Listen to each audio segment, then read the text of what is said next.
Am I the jerk for hanging up on my mother-in-law after she booked a family holiday that excluded me? I, 30 female, have recently been really sick and in and out of the hospital getting infusion treatments. My husband has been my rock through it all. Last year, we moved states because my in-laws asked us to. They have a micro-family and want to stay close. Since our move, they've never once come to visit us except after we bought our house. They visited for an hour and left to beat traffic. We've driven to them over 15 times an hour each way, and they still expect we go to them even though the drive now wipes me out and risks my health. I don't have any family or close friends here besides them, and despite my husband asking several times for help, they always make excuses as to why they can't visit even though they're both retired. What's going on now is my mother-in-law and husband share a birthday. She recently called him saying it would be fun if the whole family went on a week-long trip to celebrate and couple it with Thanksgiving.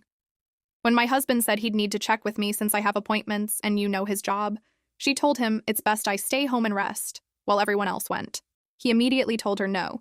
He wasn't leaving me when I'm this sick, especially during the holiday. He asked if we could postpone until I completed these rounds of treatment and just stick to something local.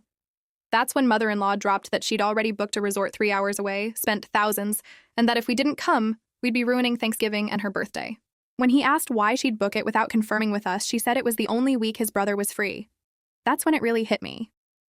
She never intended to include me and possibly my husband.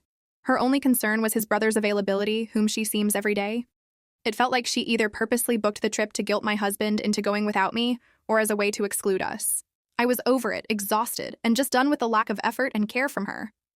I asked my husband if I could talk to her, and in the calmest, most sarcastic tone I said, "Please don't cancel your vacation. I really truly hope you have such an amazing time on your birthday, so much so that you forget we're even there.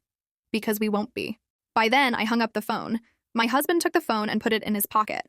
He told me he had no notes and we carried on with our day. Now mother-in-law, father-in-law, and brother-in-law are calling non-stop, leaving messages saying I was rude and disrespectful. So, am I the jerk for hanging up on my mother-in-law after she booked a family holiday that excluded me? Like and subscribe for daily Reddit stories. All rights belong to the original author. This video is for narration and entertainment purposes only.